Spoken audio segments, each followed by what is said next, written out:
Good evening and welcome to this Hurtigruten online presentation in conjunction with ClickandGo.com, the flexible holidays. And my name is Danny Giles and I'm the sales manager for Scotland and Ireland.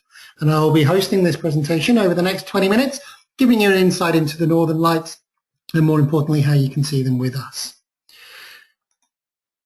So, what are the Northern Lights? What are your thoughts about the Northern Lights? This is a stunning image taken up in Tromsø, lying at 69 degrees north, high above the Arctic Circle. Tromsø is the Arctic capital and renowned for its Northern Lights sightings. And this is a beautiful picture that was taken a couple of years ago.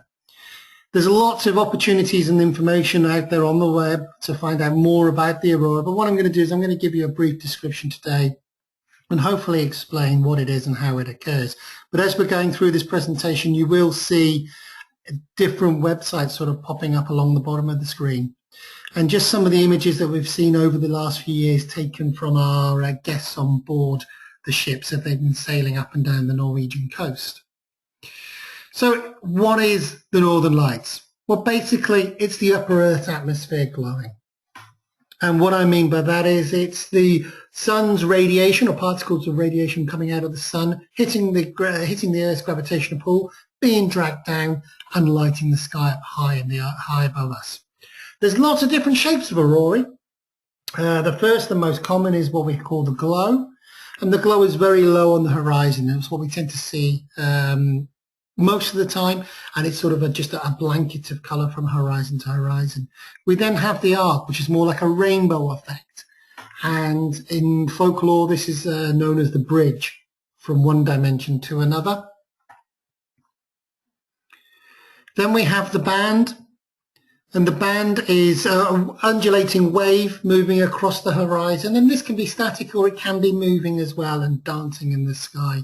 And the local traditional Norwegian Sami will say never wave or wave at the Aurora or the Northern Lights because you will scare off the ancient spirits and they will just leave us forever. We then move on to the rays, and the rays are where we become a little bit more dramatic and we get these spikes. And at the very top of these spikes, that's where we tend to see the different colours. So green is the more prominent colour that you'll see of the Aurora, and then you'll often see the purples and the reds at the higher end of the spike, right up in the very top of the Earth's atmosphere there as well. And then the pinnacle of Northern Lights sighting that you really want to see is the corona. And the corona is the explosion that happens around the solar storms, and the solar storms are more prevalent around the solar maximum. And the sun rotates on a 12-year cycle, and every 12 years we get these large solar storms, and that's when we get the coronas. And here you can see a wonderful picture of a corona with its purples and its blues and the green sort of skirt. And this was taken by a very renowned Northern Lights photographer, Ole Christian Samuelson, who does a lot of work for Hurtigruten up in Norway, and he's based in Tromsø. And he took this lying on his back, and you can see the stars quite clearly. Now, when you take a picture of the Northern Lights, you need to allow the light in through the shutter speed. So you need to extend your shutter speed to about 5 to 15 seconds, unless it's a really strong sighting. And then on this particular one, it's about 2 seconds because you can see the stars quite clearly. So this little graph here will show you whereabouts the Aurora happens, up at the lower edge, 80 to 100 kilometers above the Earth's atmosphere. That's where we see the green skirt or the green band or rays happening, and then much higher up we get the upper edge with 250 kilometers, a further 150 kilometers up. That's when you may see the reds and the purples.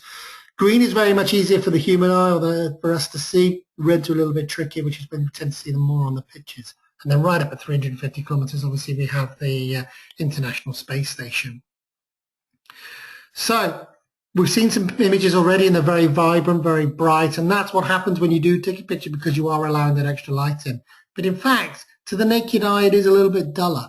So it's more of a darker bottle green or a grey sometimes, or even a blue as it'll appear to the eye. But when you take a picture, that's when you actually see the different colours coming through. And on this one, you could see the blues, and you can also see the greens as well.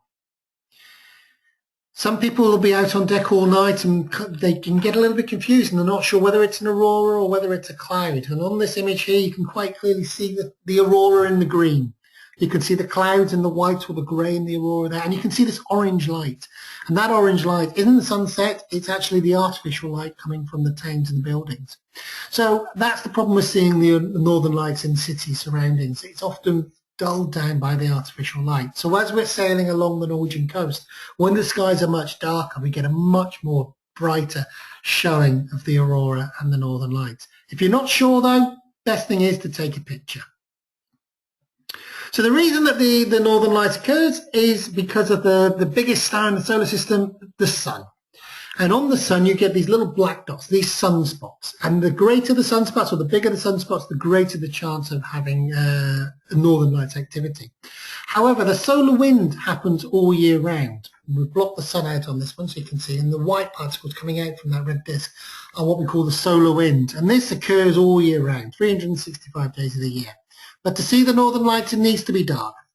So it needs to be during the winter time, and that's the best opportunities of seeing them. Although we have had sightings from the end of August already, and just last night we had a phenomenal sighting up in Tromsø. It was so strong that my colleague could even take a picture with his iPhone, which is very, very rare. So these solar winds are happening all the time, but obviously we need to make sure that it's in Earth's direction, because not everything is coming our way. But if it is coming into our direction, then gravitational pull takes over and drags it through the atmosphere and creates it.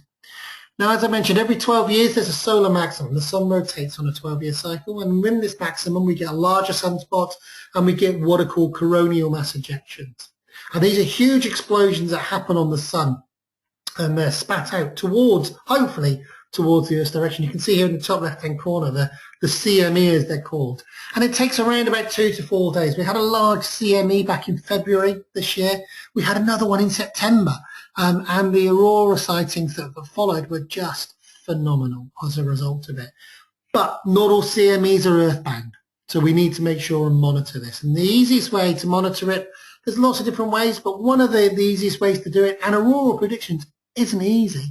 There's a wonderful website called the gaalaska.edu, and they do an aurora forecast.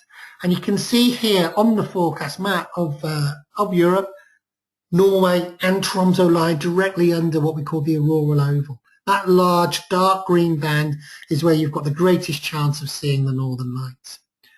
The thinner green band at the bottom, the southern limit of the aurora visibility, technically anywhere north of there you'll be able to see them, but under that darker band you've got a much stronger chance of seeing the northern lights. Now the northern lights has a scale, it's called the KP index, a bit like the Richter scale for earthquakes, 0 being the weakest, 9 being the highest. Now on average it sort of stays between a 2 and a 3.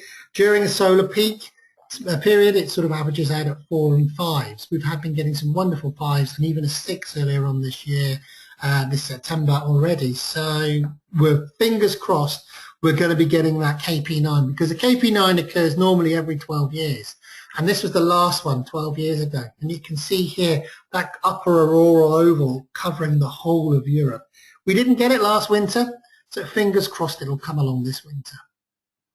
You do not need to be a professional photographer to take a picture of the northern lights. As long as you have a camera that you can adjust, ideally a tripod. These are just some of the pictures that I've taken over the last couple of years. And in fact, this was actually last March up on the ship. And you can see allowing the shutter speed to stay open, you get a little bit of blurry action, but you can still see the aurora quite clearly.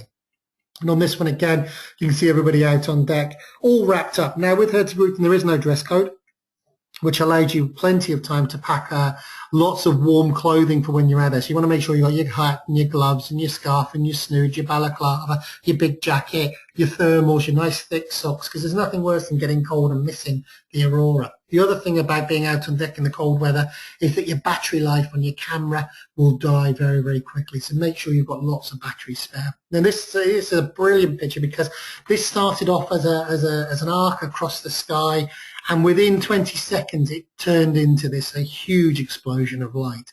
So it just shows how the aurora can change all the time. So what might start as a very weak showing will suddenly explode into the night sky. And this particular one lasted for about 3 hours. The northern lights can be very convenient and come out at 6 in the evening. It can also be very inconvenient and come out at 2, 3 in the morning. So we have a telephone system in our cabins that allows you to turn it on or off, but there will be an announcement of the northern light sightings as and when they occur. So if they happen at 3 o'clock in the morning and you decide not to get out of bed, it's entirely your choice. But there's nothing worse than coming down to breakfast the next morning and everybody talking about the wonderful aurora display that you missed that night. So when you go to bed, make sure you lay out your clothes and have your camera ready to go. So the best way to see the northern lights, is along the Norwegian coast and travelling with Hurtigruten.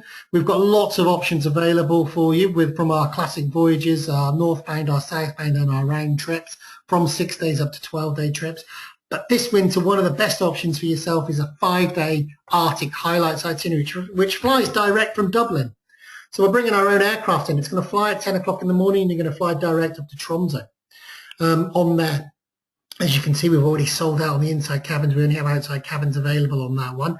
And they start, brochure price is actually €1,150.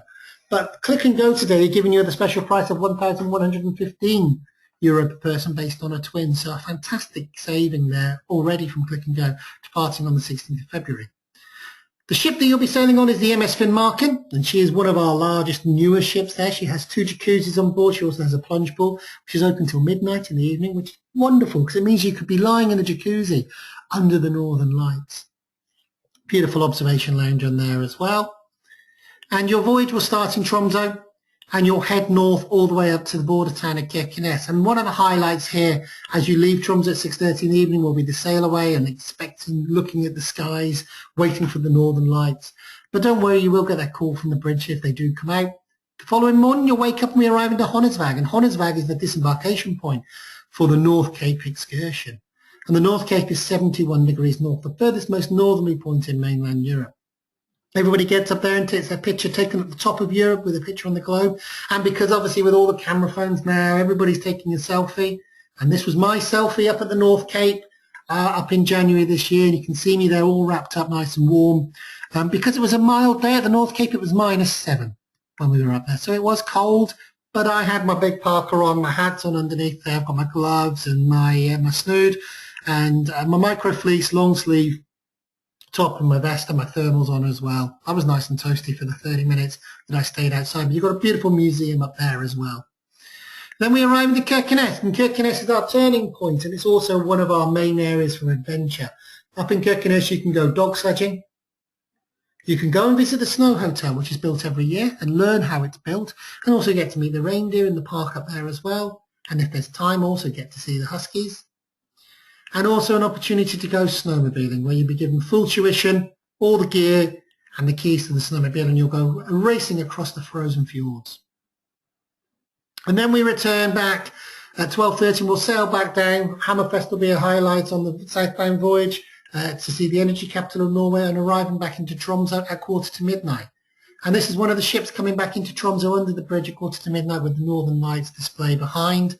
You'll then disembark and head to the hotel for one night bed and breakfast, or you may opt to go to the midnight concert at the Arctic Cathedral, which is a beautiful excursion for 45 minutes. You get a fantastic service of old and new hymns and folk songs in a wonderful, wonderful cathedral. So 5 days, 16th of February, no inside cabins are left at all. We've only got outside left. Brochure price €1,150. The Click&Go price is just €1,115 per person based on a twin. If you book before the 16th of October as a result of listening to this online presentation, you'll get a further €50 per booking off that as well. So don't delay. Call Click&Go today on 01637 1699 or email cruise@clickandgo.com, and they'll be able to make sure that you get your holiday of a lifetime and hopefully see the Northern Lights. It is a natural phenomenon, so we can never guarantee it, but it is a wonderful experience. Thank you very much for listening this evening, and we hope to see you on a Hurtigruten voyage soon.